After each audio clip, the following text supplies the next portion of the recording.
ఓం శ్రీ గురుభ్యో నమ. హరి ఓం శ్రీ మహాగణాధిపతి నమ. శ్రీ మహాసరస్వతి నమ. శ్రీ గురుభ్యో నమ. హరి ఓం. ముక్తా విద్రుమహేమణేలతవలచ్చాయై ముఖే స్థిరక్షణే యుక్తా విందు నిబద్ధన రతన మకుటాం తత్వార్ధవర్ణాత్మికాం గాయత్రీం వరదా అభయాం హం పుష్కసాం శుభ్రం కపాలాం గదాం శంఖం చక్రమధారవిందయుగలం హస్తేరోహం తీం భజే. యో దేవ సవితాస్మాకం దియో ధర్మ దిగోచరాః. అందరికీ కూడా నమస్కారం. మన యొక్క జాతకంలో వాటి గ్రహాలు స్థితి అనుసారం మారడం వల్ల కొన్ని మార్పులు అనేటువంటి సంభవించి అనూహ్యంగా అదృష్టం కలిసి రావడం లేదా ప్రమాదాలు పొంచి ఉండడం, ఆర్థికంగా ఇబ్బంది పడడం, లేకపోతే ఆర్థికమైనటువంటి స్థిరత్వం ఏర్పరచుకోవడం, లేదా మనకి తెలియకుండానే మన ప్రమేయం లేకుండానే గొడవల్లో మన పేర్లు వచ్చి సమాజంలో మన గౌరవం తగ్గడం అనేటువంటివన్నీ కూడా ఈ జాతక చక్రంలో 9 గ్రహాలు సంచరణల ఆధారంగా అవి మారేటువంటి స్థితిగతులను బట్టి మన యొక్క జీవన ప్రమాణం ఆధారపడి ఉంటుంది.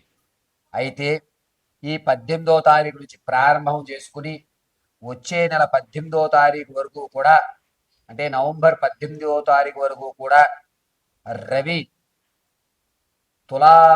తులాలగ్నంలో రవి కుజుడు బుధుడితోనూ, అదేవిధంగా చంద్రుడితోనూ, రవి కుజుడితోనూ, రవి మళ్ళా శుక్రుడితోనూ మారి మారి నీచ ఉచ్చ అధ త్రికోణ మూల త్రికోణ స్థితానుసారం చూస్తున్నారు. దీనివల్ల జరిగేటువంటి పరిణామాలు ఏమిటి, దానివల్ల మనం తీసుకోవలసిన జాగ్రత్తలు ఏమిటి, ఈ 18వ తారీఖు నుంచి నవంబర్ 18 వరకు ఏ దేవతామూర్తిని ఏ మంత్రాన్ని మనం నిత్యము స్మరించుకోవాలి, చికాకుల నుంచి, ఆర్థిక ఇబ్బందుల నుంచి, ఆరోగ్య సమస్యల నుంచి ఏ విధంగా మనం బయటపడాలి అనేటువంటి విషయాన్ని అమ్మవారి అనుగ్రహంతో నాకు ఉన్నటువంటి జ్ఞానంతో మీ అందరికీ కూడా తెలియజేయడం జరుగుతుంది. అయితే నేను చెప్పేటువంటి ఈ నెల రోజులు ఫలితము కూడా ద్వాదశ రాశుల వారందరికీ కూడా గోచార రీత్యా మాత్రమే మీకు తెలియజేస్తున్నాను. ఇది మాత్రం గుర్తుపెట్టుకోండి అయ్యా. గోచార రీత్యా మాత్రమే మీకు ఈ యొక్క సంచలనంలో జరిగేటువంటి మార్పులు తెలియజేస్తున్నాను. వ్యక్తిగతమైనటువంటి జాతకాన్ని మీరు తెలుసుకోవాలి అంటే కింద స్క్రోల్ అవుతున్న నెంబర్ను సంప్రదించి మీ వ్యక్తిగతమైనటువంటి సమాచారం, date of birth, time, place of birth, గురుగారు మా దగ్గర లేవండి, ఎప్పుడో రాయడం కుదరలేదు అనుకుంటే కనుక మీ ఫోటో, అదేవిధంగా మీకు తెలిసినటువంటి మీ డేట్ కానీ లేదా మీ పేరు, పూర్తి పేరు కానీ మాకు సెండ్ చేసినట్టయితే మీ పూర్తి జాతకాన్ని విశదీకరించి అద్భుత అవకాశాలు ఎప్పుడున్నాయి, ఏ రంగంలోకి వెళ్తే మనకి కలిసి వస్తుంది, స్థిరత్వం ఎప్పుడు ఏర్పరచుకుంటాం, వివాహాలు ఎప్పుడు అవుతాయి, ఇంతేనా నా జీవితంలో మార్పులు జరగవా, అద్భుతాలు జరగవా, అవి జరిగే ఉంటే ఎప్పుడు జరుగుతాయి అనేటువంటి పూర్తి విషయాన్ని మీకు వివరించి చెప్పడం జరుగుతుంది. తదుపరి మిథున రాశి వారు. మిథున రాశి వారికి ఈ నెల 18 నుంచి కూడా నవంబర్ 18 వరకు రవిలో కుజుడు బుధుడు, అదేవిధంగా 22వ తారీఖు నుంచి రవిలో కుజుడు బుధుడితో పాటు చంద్రుడు కలిసి ఉండడం వల్ల ఏ విధమైన ఫలితాలు జరుగుతాయి అనేటువంటి విషయాన్ని మనం ఒకసారి చర్చించుకుందాం.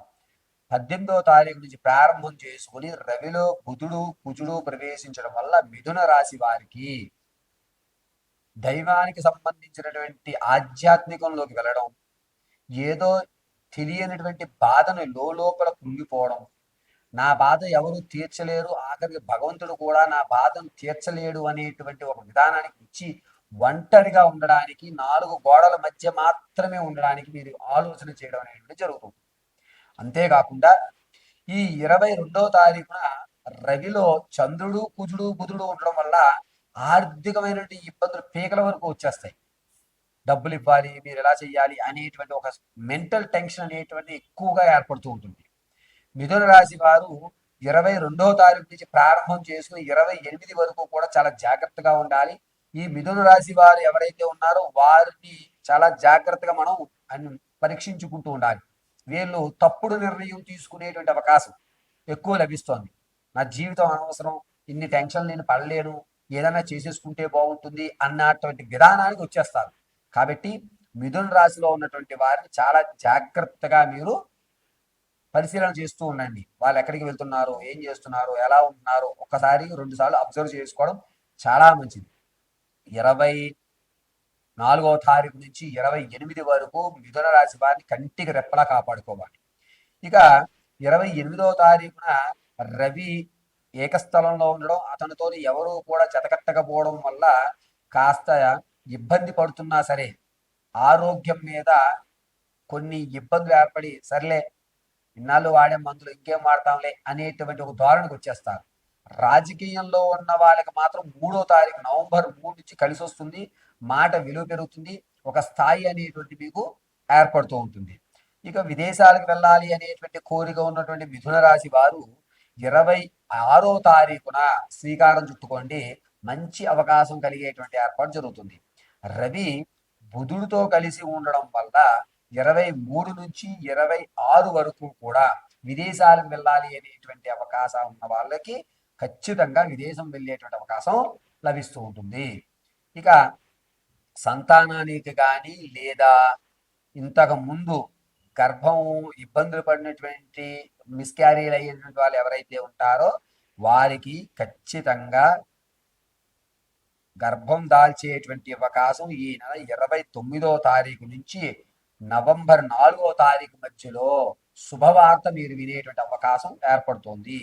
మిథున రాశి వారికి మొదటి అంటే 18వ తారీఖు నుంచి ప్రారంభం చేసుకుని 26 వరకు కొంచెం ఇబ్బందిగా ఉన్నా 26 తర్వాత మీ మీద మీకు ఒక నమ్మకం అనేటువంటి ఏర్పడేటువంటి అవకాశం లభిస్తూ ఉంటుంది. కాబట్టి మిథున రాశి వారు ఈ నెలలో 26వ తారీఖు వరకు కూడా చాలా జాగ్రత్తగా ఉండాలని చెప్పడం జరుగుతోంది.